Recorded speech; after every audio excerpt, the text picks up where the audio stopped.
Good evening and welcome to tonight's shiur.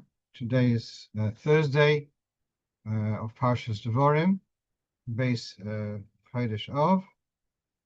Shabbos is Shabbos Chazan, and in that spirit, we know the word the Berditsheva that on Shabbos Chazan, Hashem shows each Yid each Yid has a vision of the Beis haMikdosh.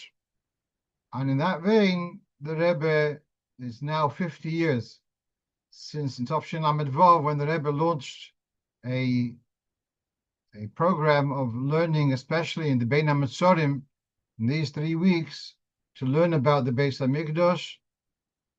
As he would quote from the Rambam in the beginning of Sefer HaAvodah, the Rambam quotes the pasuk, Shalu Shalom Yerushalayim, seek out the peace of Yerushalayim, and the idea that Tzion Doirish Ein Lo, so Tzion should have a Doirish, should be an interest what's going on with Tzion, and Baruch Hashem, well, we haven't seen the delivery of the finished product. We're waiting for that, but the interest in Yonah Beis HaMikdosh has grown tremendously over these 5 decades.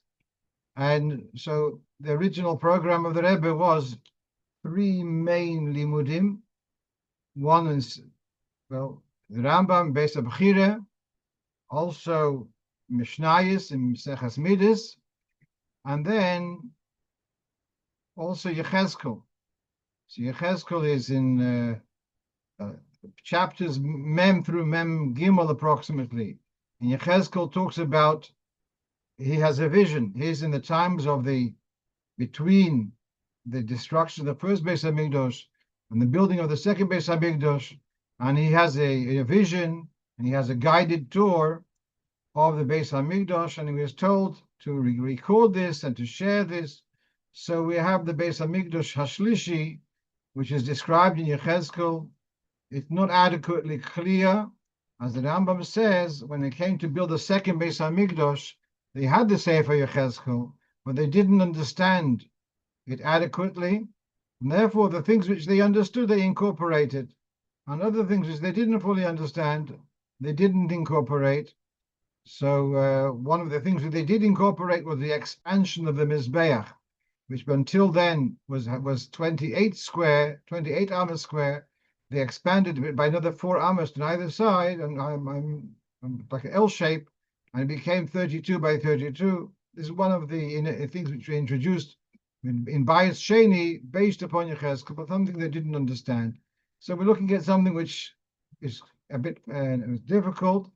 And last night we had in our shiur, in the shul, which my son is giving now, and talking about this feature of the Bayis HaShlishi, Beis HaMikdash HaShlishi. So what you have on the screen is a drawing. It's I have this sefer called Beis HaMikdash HaShlishi, and this is the drawing of there's 2 azoros. This is not to do with Har HaBayis. There's an outer azora, an outer courtyard, and then there's a small courtyard, which I'm trying to point with the cursor over here, and then parallel to the flanks of the building of the Heichal, there are 2 large structures. And that's what we're going to be looking at now. So on the left of your screen, this is depicting the structure, one of these structures on the sides of the Heichal, and in some Sforim, they come to a conclusion that was not only 2 such structures in the west end of the outer Azora, but also in the east end were also such structures. But we're meanwhile focusing on one of these structures as it's described in Pasuk. So here we go. So we're going to open up Yechezkel, and we're going to see if we can work out what's being said here. So just before going to the Psukim, the Heichal, as we know, is 100 amas from the front to the back. From the east, which is the front, until the back, which is on the west, is 100 amas. And these structures to the sides are described as being 100 amma long, parallel to the length of the Heichal, and they are 50 ammas wide. Those details are fairly explicit in the pasuk, but we're struggling with the detail. So here we go. Vayotzieni el hachotzer hachitzona. The Malach guides me to the outer chotzer, der chatzofen, from the north of the inner chotzer. Vayivieni el halishka. He brings me to the chamber asher neged hagizra, asher neged habinyon, el hatzofen. It's parallel, this structure which we've just seen on the north side. So I'm pointing now to with the cursor. On the northern side, there's a balcony which he calls the gizra, and on the facing to the south is where you've got the binyan. And this is all the tzofin, el pnei oirech, ames hameya, pesach hatzofin. This structure is 100 amas long, v'haroichav, and its width is 50 amas, is 50 amas. Then I've skipped a few words here which are not crucial to our discussion. Atik el pnei atik, bashlishim. And what is atik el pnei? Now don't mix up with the word atik, which means old. That's spelt with an ayin. And Rashi tells us atik el pnei atik, lo yodati mahu. I don't know what it means. So some portion it means columns, supportive columns. And bashlishim is understood that the structure is made of 3 floors. So not shloishim, but shlishim is 3. There's 3 floors to this structure. Okay. The upper chambers, presumably the top floor, ketsuros, or narrow. Why are the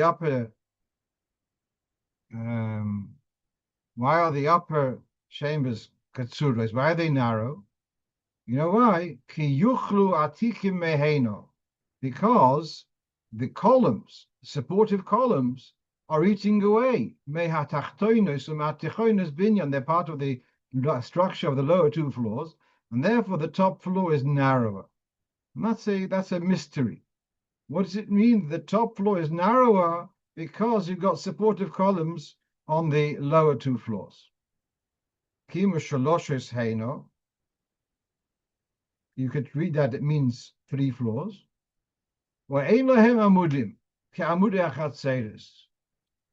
They don't have regular columns like the columns you'd have in courtyards. Al kain, therefore, therefore there's something which is diminished, some taken away from the ground, from the lower one and the middle one. And Rashi, look at Rashi, is so frank. He says, I don't understand. What does it mean? What are the atikim? And why are they taking away from the elyonos and not from the tachtonos? He doesn't understand what they're doing. The time and it says and he says, and then Rashi finishes off, I had no teacher, no master to teach me to understand all of this structure. Whatever was inspired from heaven. So that's what I know. But beyond that, whatever wasn't explained to me, and I wasn't given the intuition from Minashamayim, so I don't know. So Rashi is left with a mystery. What does it mean that they call them that the top floor is ksurais, because the columns are taking up space on the lower floors? If anything, it would be the other way around. The top floor, because it doesn't have to have supportive columns, then it can be wider. So what I'm going to suggest is, because it's close to Beis Moshiach, so perhaps we have Siyata Dishmai to find the answer, or hopefully will be disproven, doesn't matter, just trying to learn Pshat. How about a structure like this, that instead of straight columns, we're using columns which are at an angle. Call it an apex if you want. The columns are at an angle. And as a result, for structure, that's actually very strong. Instead of them standing straight, a bit of wobbly ground, they can fall over. When they are tilted towards the center, so they are leaning against one another in a way that is going to be much more stable in case of unstable ground. Now, as a result, that's what he says, that they are perhaps even, when he said the posuk, they are mesholoshos, perhaps he means that they were like a triangle. So shlishim, which we had before, that means that there's 3 floors. But mesholoshos could also mean a triangle. At any rate, we've got these posts, which are steep, which are prone from either side, and you got perhaps the top floor is. It can be either between those posts, or it can be above that post. That can be the floor above.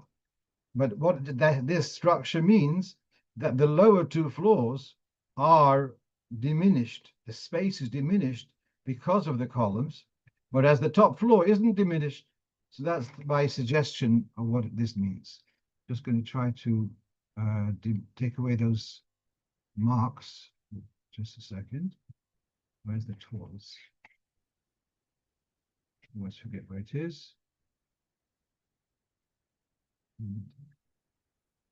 Here we go. Tools. Take away those 2 lines. Yeah. Okay. So we'll finish with that topic. And as we say, Bez Hashem, we should see this B'korev, and either yay or nay, it doesn't really matter. But it's just a svara of how you can learn pshat in the psukim. Let's now go on to the first halacha shaila. Last Friday, I got a query. Someone who's worried that he's suffering from allergies and is not sure, so he's trying to eliminate various foods and he's got a concern, perhaps he's got an allergy to wine. And so he's asking me, what do I do for Kiddush? A bit younger than me, but it's Bal Mishpocha. So I suggested to him that he makes Kiddush in a glass of wine, and he gives the wine either to his wife or to one of his children, if they're home, or a guest, and they should drink a shiur malay lugmov, a cheekful, and he can make the bracha. So that's what I answered. It was a different time zone. I had to give an answer right away. Then I come back to look at it. Now, this is what you have on the screen. It's from Hilchos Kiddush, Siman Ayin Reish Beis. It more talks about the quality of the wine rather than the other details of Kiddush. So, Mi she'eino shoyse yayin mechamas neder. One who made a vow not to drink wine. So now, what do you do for Kiddush? So, first suggestion is, Yochel Kadesh Olov, that's not a problem. Ve'yishtu achedim hamasubim imoy. So you'll make Kiddush on wine, and someone else will drink the wine. Mamash, what I suggested. Almost mamash, yeah. Ve'im imoy achedim, if he's alone, then what can you do? You can't make. You have to make Kiddush on Pas. You make Kiddush on the challah, not on the wine. Or he'll go out of his way. So at home, he's alone at home. So he can't make Kiddush on wine because he can't drink it. So either make Kiddush on challah. Alternatively, he will find someone else and listen to Kiddush from someone else. You have to eat bakum suda, eat some food there also. So I said this last night I did the Hebrew rehearsal for tonight's shiur. So someone pointed out, this says another thing. What about if a person hates wine? Different halacha. So now we have it on the screen. And so he's asking, is the person who has an allergy, would that be falling into the category of one who hates wine? Sure, possibly. So let's read this carefully. So again, you can make Kiddush and someone else drinks the wine, that's okay. If you don't have anyone else, then make Kiddush on challah. Or go out of your way and hear Kiddush from someone else. If you have a problem with wine, you don't like wine, you should push yourself to drink wine at the Kiddush by night. So what he gave us in the option, if before he gave us the option, you can make Kiddush on bread rather than on wine. So he says that's only if you have a total objection to wine because of a neder. But if it's just, it doesn't suit your palate, etc., then you should drink a bit of wine. You should make Kiddush on wine, and don't rely on the alternative of bread. I'm making Kiddush on challah. Because it was discussed earlier that making Kiddush on challah is pretty much a shasad chak. It's a kind of a last resort. Or again, we have the alternative to go to someone else and listen to one. So what's bothering me? He says in the first option that you'll make Kiddush and someone else drinks. Then he says if you hate wine, then he says either push yourself to drink some wine rather than making challah, or to go to someone else's house and listen to them. He doesn't mention in this option here the option of v'yishtu acherim hamasubim imoy. Why does he not mention that first alternative? So a little bit stuck on that, but I think nevertheless that remains the pshat, that when he says is if you're on your own, you can make on bread, but if you are on your own and you don't like wine, then push yourself to drink wine. So it's kind of referring to the second paragraph, but if you have someone else to drink the wine, a member of the family or whatever, a guest, then that remains a viable option. So although the diyukim, you can start splitting hairs, but I think that remains a posture thing, that the Alter Rebbe paskins, that if you are unable to drink the wine, whether machmas neder or even machmas shesoinoi, if you have someone else who's there, you can make Kiddush and they will drink the wine. Now, you see that little base, that is always the key to the Kuntras Achron, and there the Mogen Avraham has, the Alter Rebbe brings for the Mogen Avraham is not happy about this, and the question is, can I make a bracha on food for you to eat? I can make a bracha on a mitzvah for you because I have a arvus, I have a responsibility for you to do a mitzvah. But I cannot make a bracha on an apple for you to eat an apple because I have no mitzvah for you to eat an apple. So I have no arvus, I don't have that responsibility. So here, what am I doing for the other person? I'm saying a birchas hanenin, I say a bracha on the wine. Can I make a bracha on the wine for someone else? The Alter Rebbe says it's a package. It's part of the mitzvah, therefore you can do it. And someone else drinks. And that's where the Mogen Avraham's not so happy. But Alter Rebbe paskins, in any case, you can. Let me just throw in one piece of useful information. Tov Shin Chav Zayin. So Rosh Hashanah was Thursday, Friday. And at the Farbrengen of the Rebbe, at the end of Rosh Hashanah, going into Shabbos Shuvah, so when a meal is started on Friday and goes into Shabbos, so when it comes sunset, you're going to have to stop the meal. You can't eat after sunset because you have a duty to make Kiddush. And so there's something called Peiros Mapo Mekadosh, to cover the chalas and to make Kiddush in the middle of the meal. And that was done by the Rabbeim themselves not, but the Chassidim would have the Farbrengen would continue with this system of Peiros Mapo Mekadosh. And the Rebbe said to announce that those who are Yotze Kiddush to Peiros Mapo Mekadosh, it's on Friday evening, when they'll come home after the Farbrengen finishes and after Ma'ariv, they'll come home, they can make Kiddush again for their families. And I believe that not all the women at home were illiterate and unable to make Kiddush themselves. And still the Rebbe said that you can make Kiddush again for your family, And this was a repeated, perhaps slightly different wording, but repeated on Sukkot. The second day, then those years still the Rebbe was bringing in the Sukkah, and the Rebbe said, making the same announcement that those people who were Yotze Kiddush, they pay us Mappa Mekadesh, and they come home after the Farbrengen, they can make Kiddush again for their family. And that is possibly because of the Pri Chodosh,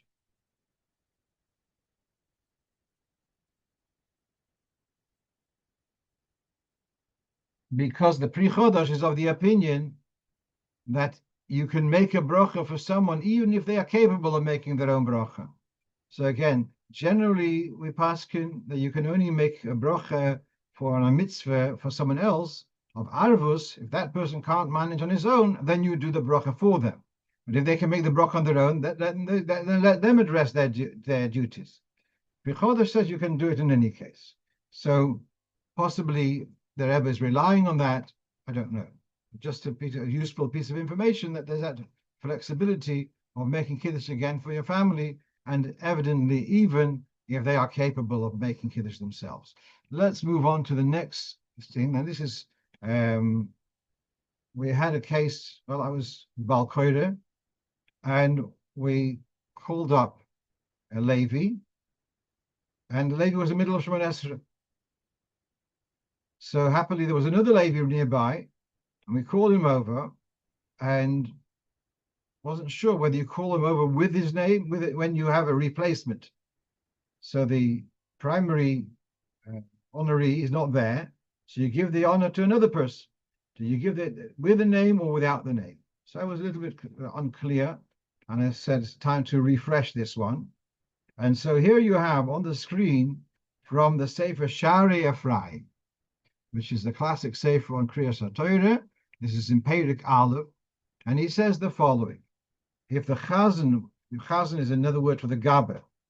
Mishnah you have in Shabbos, HaChazan V'roya Hechash Etnoikas Koyrim. So the Chazan is the one who, lashon of seeing, he sees that everything's okay. So the Gaber calls up a Kohen and a Levi, or a Levi, and they're not there. So you call up another person, but you don't call up the other person by name, because you kind of motion to someone else to come forward without calling it by name. Because when people hear they called up this and this Kohen, and then they called up another Kohen, they might get the wrong impression that someone raised some aspersions whether this first Kohen is authentic. The same thing with a Levi. Perhaps someone says that was not a Levi, and so for this reason, when the Kohen or Levi are absent, and you have to call someone else to replace them, don't use the name. If the Kohen or Levi had been called for maftir and they weren't there, then you can call someone else up with a name, because maftir doesn't need to be a Kohen. The fact that someone else took that, it doesn't have anything to do with his status. Now then he says in Sif Chof, and he said it earlier in Sif Hey, if the Kohen or Levi are present, but they are middle of davening, and that's why you had to call up a replacement oile, then you can, I guess you should call up the replacement Kohen or Levi, call them up by name, because the people present can see he's there. He's just a different Shmoine Esrei, so they'll understand that's why he's not having the Aliya, not because of any question about his dynasty and his whatever his pedigree, but just because of Shmoine Esrei. And then he has another interesting thing which I skipped. If the Kohen is not there, or his father is there, or his son is there. So if you call the son, you can call up with his name, because if the son is a valid Kohen, then the father is a valid Kohen. But if the Kohen is not there, but his father is there, you shouldn't call up the father with the name, because even if the father is a Kohen, doesn't mean that the son is a Kohen, because it could be some questions in the marriage. At any rate, so this is just to clarify. Certainly, if it's a Yisroel, I mean, even Kohen, certainly if it's Yisroel, he's not there. You call him up the replacement by name. And Kohen and Levi, If they're not there, you call up the replacement without a name. If they're middle of Shmoine Esrei, call up the replacement with a name. Let's move on. So here, someone asked me chickpeas. Are chickpeas considered a food which requires Bishul Yisroel? A very common question, because you can buy them in cans. You can buy them in cans with a hechsher, and probably for half the price without a hechsher. And so now, do they need to have? Does it need to be Bishul Yisroel? So my first thought was that actually chickpeas, although they come when you buy them, they are hard, not edible. You have to soak them for several hours before, and then you cook them. But actually, if you'd open a pod, if you grow chickpeas in your garden, and you open the pod, you'd be able to eat them, like you can eat raw peas. So you can also eat raw chickpeas. So now here's the question: do we go according to the original? That the rule for Bishul Akum is that if it's edible raw, it's not a problem of Bishul Akum. Therefore, let's say you get canned peaches, there's no problem of Bishul Akum because peaches can be eaten raw. So a food which can be eaten raw is not a problem of Bishul Akum. So here we've got these beans, peas, whatever, pulses, which the way they grow, they are edible raw, but then they're left to dry for long-term storage, and then they are inedible, and then they are cooked and they are edible. So how do we look at them? So here we have from the Aruch HaShulchan, this is in Siman Kuf Yud Gimel in Yeridea, and he says, well, the Ramo spoke about afunim v'kitnios, about beans and pulses, kluyim, which have been roasted. You know, you go in Paris in the streets, you can buy roasted chestnuts. And looks like this is a popular thing in Europe, that you be able to buy on the streets roasted pulses, whatever it may be. And it looks like they weren't worried about them using any animal fat. They knew how it worked. So he says, he says you are allowed to eat them. He says you're allowed to buy these roasted beans because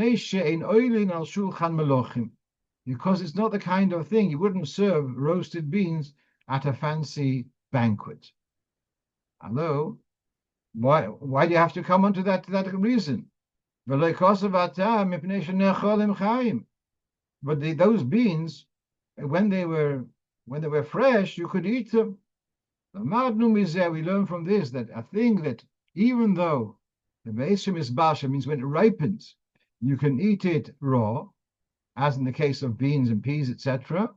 That in the end of summer, that when people eat them raw. However, once they have dried, they've been dried out specially for long-term storage, then they're not edible raw. And therefore, they're not called nechal chai. They're not called edible raw. And because of this, the Maramo had to say, you know why you're allowed to eat these beans which are roasted from the goyim on the street? Because it's not a davar choshev. These are the two main heterim in Bishul Akum. One is if it's edible raw. The other one if wouldn't be served at a fancy banquet.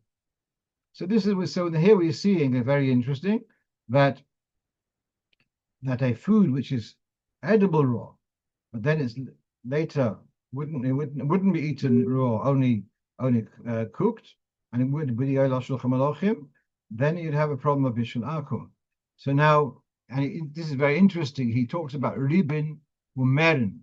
Merin is what we call carrots, and I'm not sure what the other things are.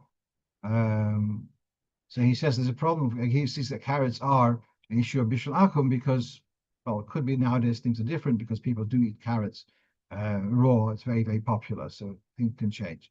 Okay, and now let's come back. So, in principle, in fact, my argument to say, because chickpeas in their original state are edible raw, that's not a heter of so then of nechal chai. So then we look, are they choshev foods? Would you serve chickpeas at a choshev do? So I can tell you that when I fly cross Atlantic and I get a Hermolis meal, predictably there's going to be a little tub which has got, amongst other things, has got chickpeas. And I paid a lot for that meal. I paid about £500 for that, or more nowadays. I'll buy £500. Yeah, what's going on now in flights of cost of flights. So it's oila al shulchan melochim. Yeah, oila. I didn't mean the fact it's going up. In flights. I wouldn't say that it's not a choshev food. It would be possibly offered at a fancier do. So now I've got this sefer Sochim Utshuvas, a contemporary sefer, and he goes into this. He says hummus as in whole beans, that they're not a problem if they are roasted, because in the roasted form they're not oila shulchan melochim. But then the note he has salat hummus. Now the modern Ivrit has got the word salat, means a dip.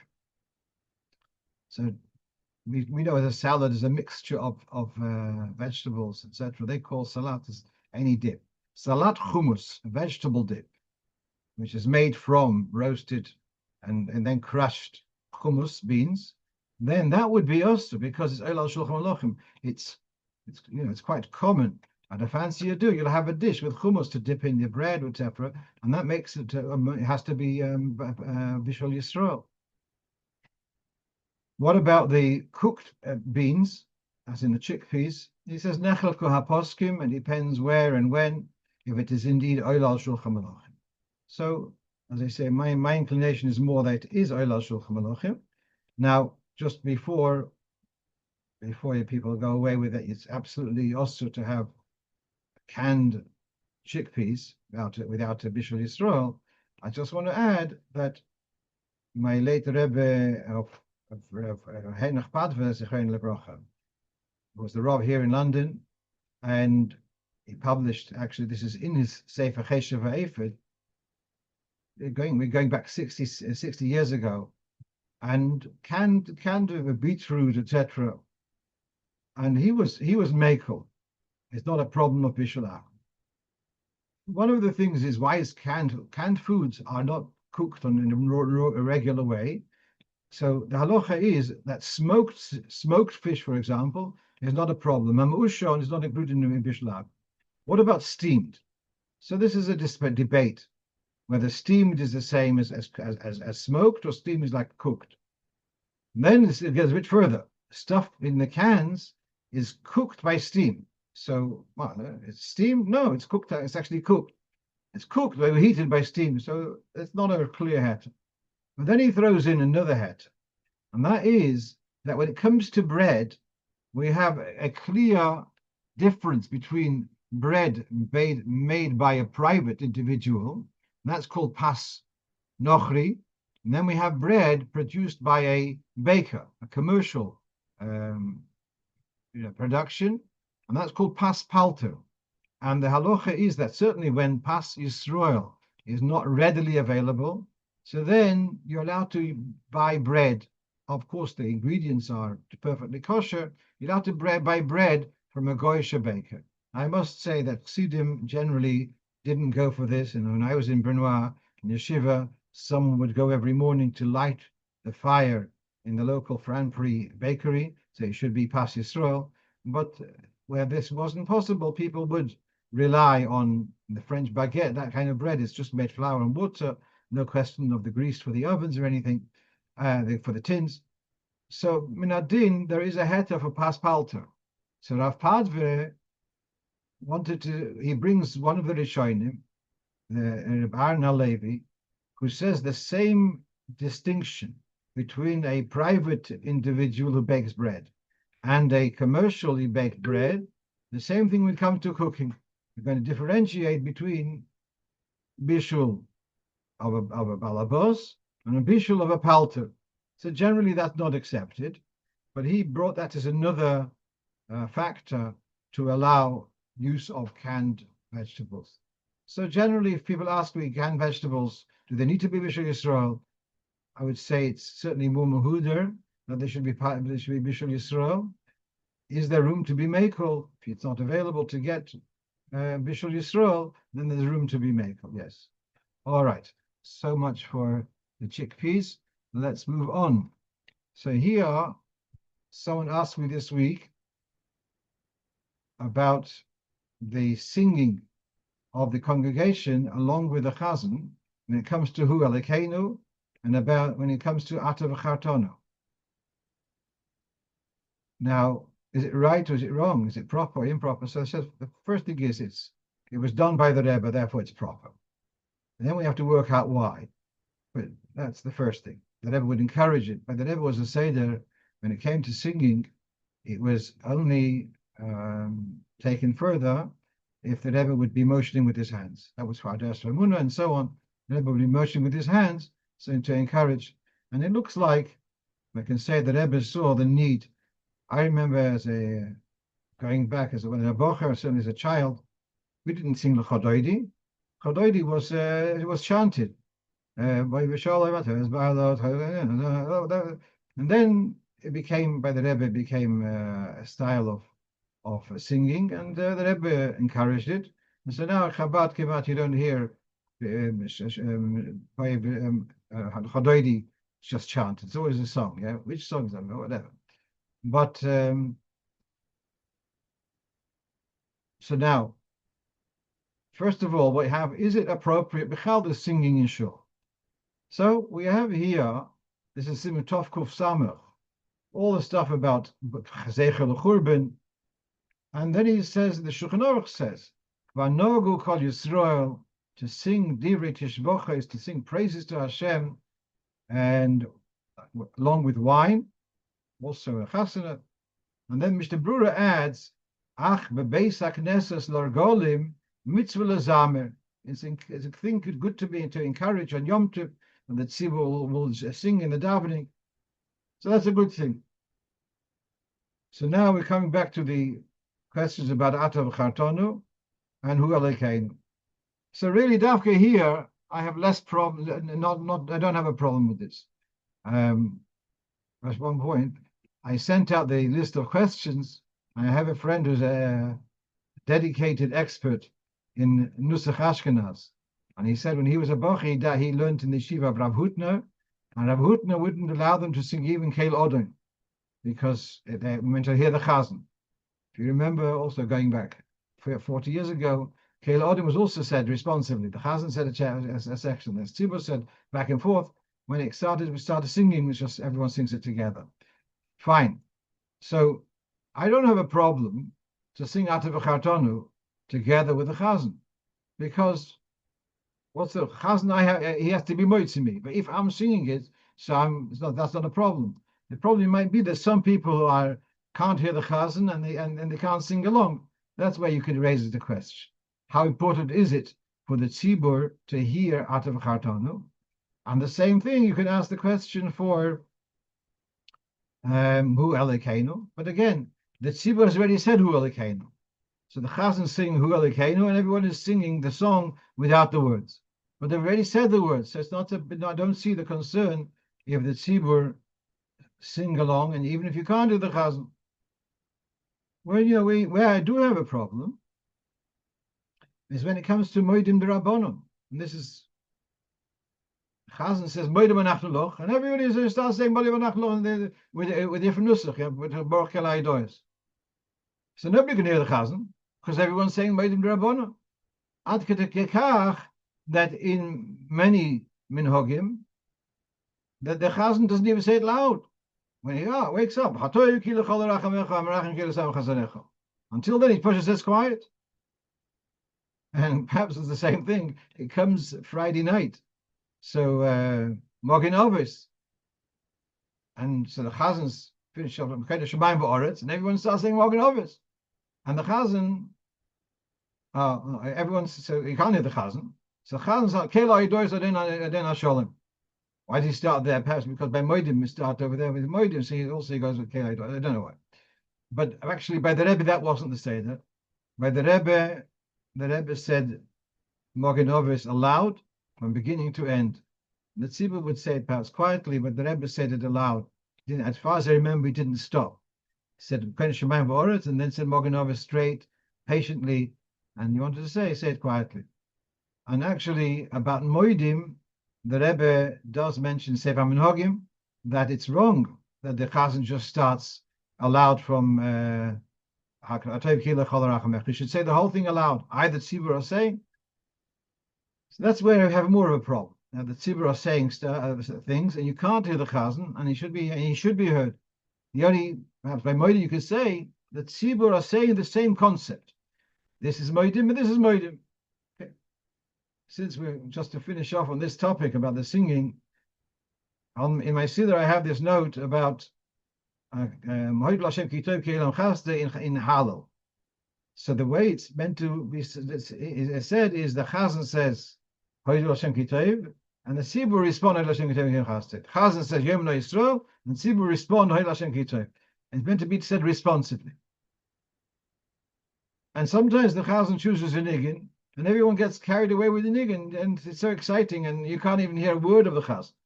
And so the whole responsive style is lost.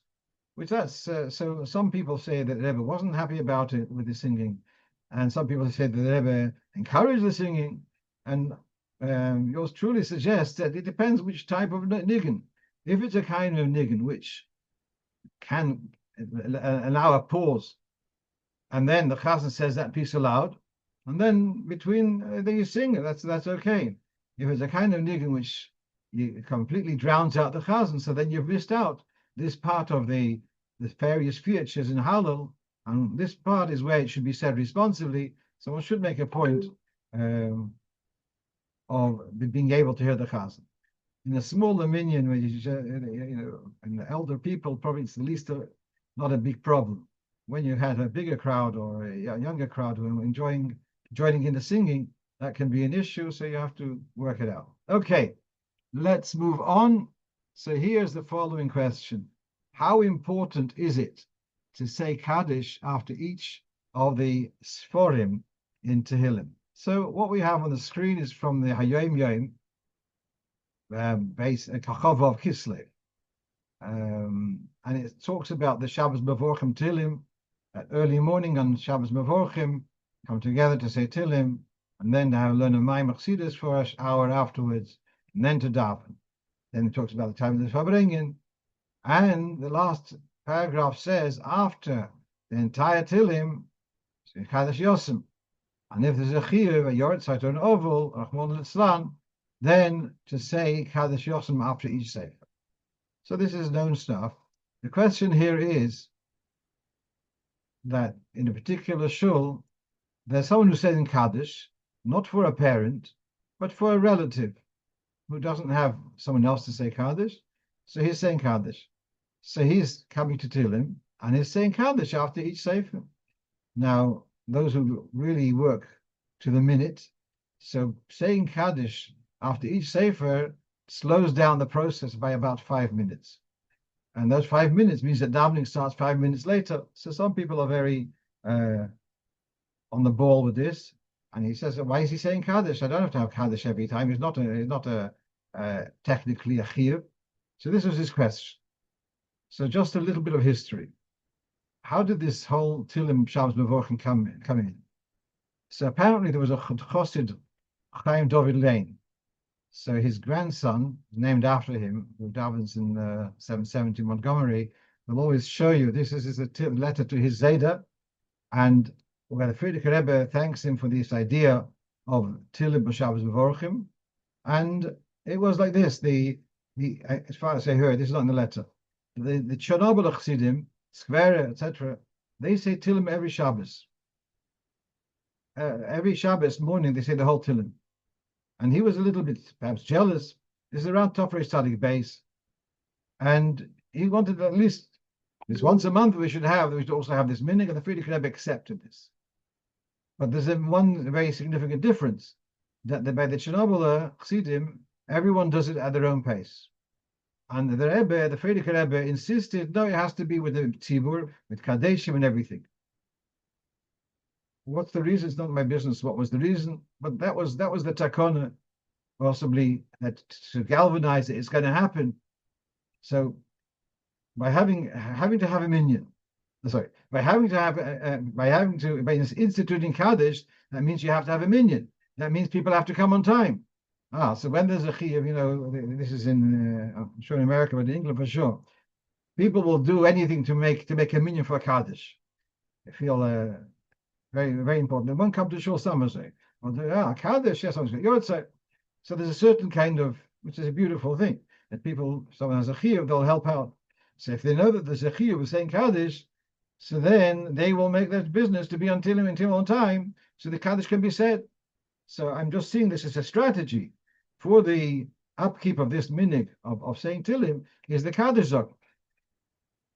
And therefore, I answered this person asked me the question, see the Kaddish between each sefer, after each sefer, as actually as a means to make sure that your minyan, you'll have a minyan for Tilim.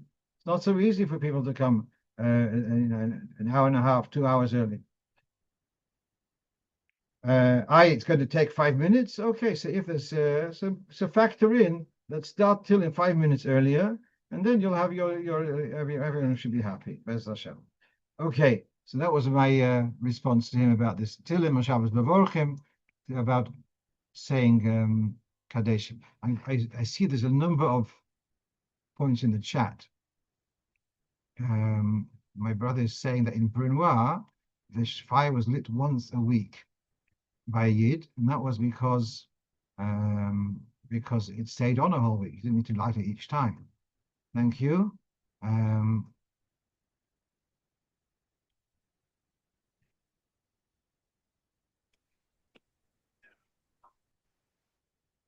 So someone's pointing out that chestnuts are poisonous unless they're cooked or roasted through. But once that's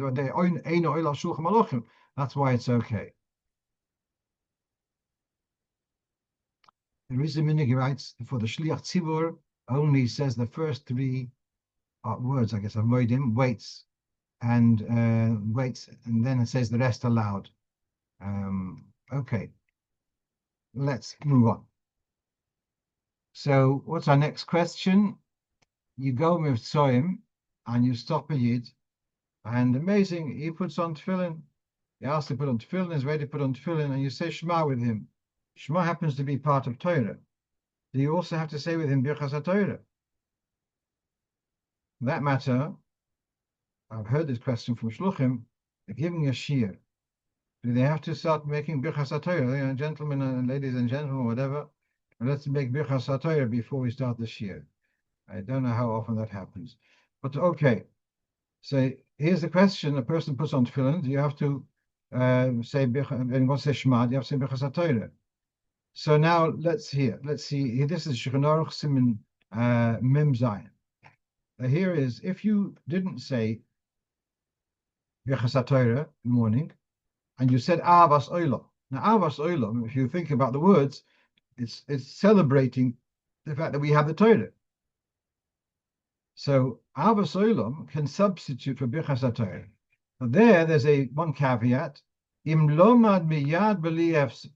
If you learn Torah right after Avas Olam without interrupting with other stuff, then Avas Olam is a substitute for Birchas HaTorah.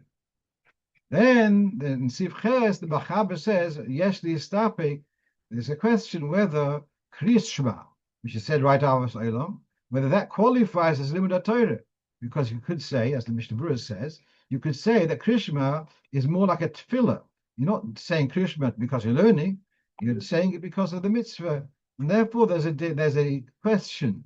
It's not clear whether Kriyas Shema said as the mitzvah of Kriyas Shema, whether that would qualify as Limud HaTorah to warrant Birchas HaTorah. And therefore, coming back to our question, you have this person putting on tefillin. Do you have to? He's doing you a favor, giving you 35 seconds.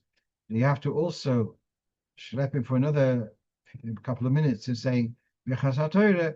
Yesh al ma lismoch, to say you're saying Shema, and for Shema alone you don't need to say Birchas HaTorah.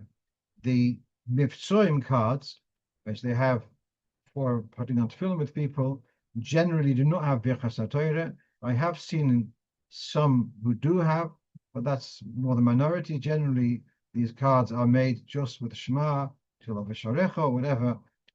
Some have other phrases added, but that's another discussion. Okay, let's go on to question number 8. No, 8? No. Did I skip something? Yeah, no, it's question number 8 about children. So, children who are coming to a day camp and they are coming from non-frum homes and they bring their own food, which really is something which is, I think, should be corrected. And there's an opportunity that kids who are coming to your camp should have kosher food, at least then they're eating kosher. Why should they be bringing sandwiches from home? It's nonsense, a tircha to prepare the sandwiches, but it's an opportunity. And also, here's the question: the children are having their sandwiches or whatever food they have. Lavdach kids kosher. Do you make a bracha with them? So this question: if someone is eating not kosher food, do they make a bracha or not? So this is a machlokas of the Rambam and the Ravid. The Rambam says on not kosher food, you don't make a bracha. The Ravid says it's two separate things. But the bracha is to thank Hashem for giving us, food, nourishing food, and kosher is a separate thing. And now there is in the Piskei Dinim of Tzemach Tzedek, he talks about this, and he seems to be more inclined to the Ravid, who says you do make a bracha. I've written about this a few years ago, and it's published in the Sivim Lisdei Shlichus Volume 3, that my theory that this was relevant for the Tzemach Tzedek in the context of the Cantonist. You had the Jewish soldiers who were drafted into the Russian army, and they would be drafted at a very young age, 7 years old, 8 years old, and they were sometimes 25 years in the Russian military, and there was no chance of those children to get kosher food.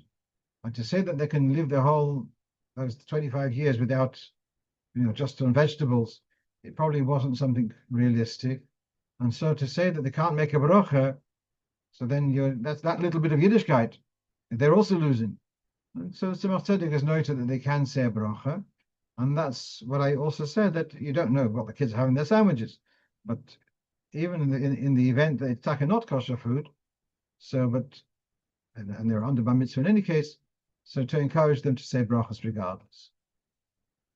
Right. What we have now is about a fast day, and you don't have a minyan who are fasting. That's a very common thing. As I said, people will come to volunteer to help out a minyan, and yet they may not bother fasting on the fast day, not because of illness, just they're not up to that. So now here you have on Simon Tov Kuf Samech Vav, I think it is, Yisif Gimel, and the Shulchan Aruch says you cannot say Anenu. Chazan cannot say Anenu as a 20th bracha, 19 brachas, and then Anenu is said before between Goy Yisroel and Refaenu. So then it's an extra bracha. That's only if there 10 people are fasting. If there's not 10 people are in shul, even if they are in town, you cannot say Anenu. And that would also be an impact on the union of Kriyas Torah. So the Shulchan Aruch says you have to have 10 people are fasting. Now, in the Sharet Shuvah, which is on the margin of the Shulchan Aruch and the Mishnah Berurah, etc., they bring from later Meforshim who say that's true if it's a voluntary fast. It's the community have put together a fast because of whatever they're worried. So that kind of fast, which is not set in the calendar, that fast, if there's no 10 people, even if you have a roy, but the miut who aren't fasting don't make up the minyan. But if the fasts, which are the 5 fasts, which are instituted, Diri Kabbalah, Tisha B'Av, Shivas Tammuz, Ksem Gedalia, and Masar B'Tevis, so these fasts are mentioned in Sefer in Novi, in Malachi somewhere. So those fasts, even if they aren't the quorum of people fasting, and still he says even the 6 or 7 are fasting, and the others aren't because they're not well, so then you can still say our name. So here we have the Shulchan Aruch says you need to have 10 in order to say our name, 10 fasters. The Mepharshim say 7, for 6 or 7 is also good enough. The others who are unwell. And here's the question. In our setting, which we're talking about, the people who are making up your minyan, it's not that they're unwell, are not fasting because they're not well. They're just not fasting because they're not tuned in for that kind of stuff. So are they counted for your minyan? So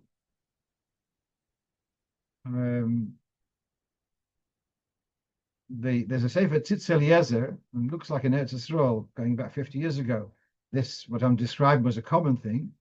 And he says, even if they're not fasting because they are not tuned in, you can also count them for your minyan. What we have at the bottom here is from Sefer Minhagim, Tzemach Tzedek. There's a conversation with Tzemach Tzedek, and I think it was the Rebbe Dubrovna. It was a time when there was a plague in Russia.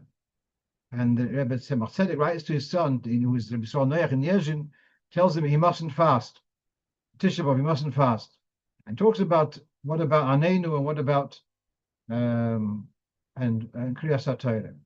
Tzemach Tzedek says that even if there are 3 people who are fasting, then you can also say Anenu, if they're Daled Soibus. So this is the same idea. If there's 3 people who are fasting, Al Kaponim, there's another 7 who have eaten in small amounts. So he doesn't dismiss it totally. He doesn't say that 3 are enough. He says 3 are fasting, and the other 7 who are also fasting, but they're eating small amounts. So that does remain a question. Could you say Anenu when you don't have Rov minyan who are fasting, or even so? That does remain a question whether you could. And the answer would be perhaps not to say Anenu, Sofik Brachas Lahokil, and instead to incorporate it in Shomei Tefillah, as we do when we're davening v'yachid. Okay. We have one more question, and that is going back to our discussion about, if you remember, there was a fellow who was sitting at a narrow table, and he shoved his plate inadvertently, and there was a tall glass goblet belonging to his neighbor, which contained wine, and it got knocked over, and the wine spilt on the neighbor's trousers. And then the question is, does our shoyel have to pay for the cleaning of the trousers? And we discussed that about 3 weeks ago, and I brought in the concept of groma and groma benizokin, that if it's beshoigig and groma, you're potter, even medina shamayim. So I give this shiur in the yeshiva Ketana here by us, and one very talented bacher, amazing in knowledge. He's 15 years old. His ideas are amazing. And he says, no, it's not groma. This is not groma. And he came back to me this Sunday. It's not groma. Groma is when, let's say, you open a window and then the wind blows a flame and sets something alight, something like that. You put a fire, and the fire alone wouldn't have caused the damage, but the wind came and made the damage. That's called groma, that you have added a factor, but there's another factor beyond yourself. That's the concept of groma benizokin. But here, you pushed, and this pushed another thing, and another thing. That's called koyach koichoy and koyach koichoy. Your energy, and your energy pushed another thing. So so now, when you have this is discussed in the Mishnah. We have in the case of the person who's described in the Torah. A person has entered the forest and is chopping wood. So that it says the barzel flew. Machlokas Yehuda and Chachomim. What happened exactly? Is it that the axe head flew off the eights of the handle? It flew away, and the axe head flew and caused loss of life. Or is it no? V'nosha habarzel min ha'etz. You're hacking. You're knocking with the axe on the wood, and then a piece of wood was splintered away, and the impact, it flew, the piece of wood flew, and that was what killed the person. Machlokes. So one is koichoi, you are swinging the axe, and the axe head flies away. When you are hitting a tree, and a piece of wood flies away, that's koyach koichoi. And this is a machlokes of Yehuda Chachomim, whether the person has to go to Ir Miklot in the latter case. Machlokes. So here we see that koyach koichoi is less, you're less liable for koyach koichoi than koich. So the Rambam and others hold that koyach koichoi is, apart from Ori Miklot, you're fully liable for koyach koichoi. And you can see here from the Piskei Choshen, Odom hamazik chai v'tashlumin, and bein bekoichoi, bein bekoyach koi, afilu koyach koichoi. Even koyach koichoi would also be liable.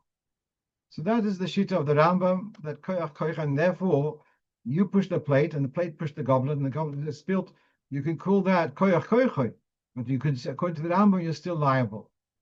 Whereas the Ritvo, as you can see on the screen, the Ritvo takes a different view, and he holds that the same mitigation of koyach koichoi, which is in Ori Miklot, also is in Nizokin also, then you wouldn't be liable in the case of koyach koichoi.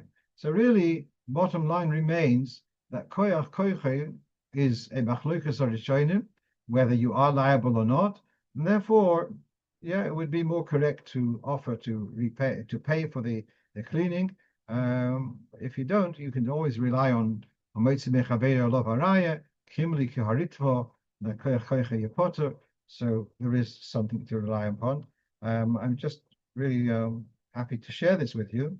First of all, to get things right, but also the fact that the Bocher comes up with such a clarity. I really is very impressed, and I wanted to share it with you. With this, I'll wish you a good Shabbos and Chazoin, which should be see Takav Sechazeno Inenu Bishul Yisroel Hu Elokeinu B'Reishein.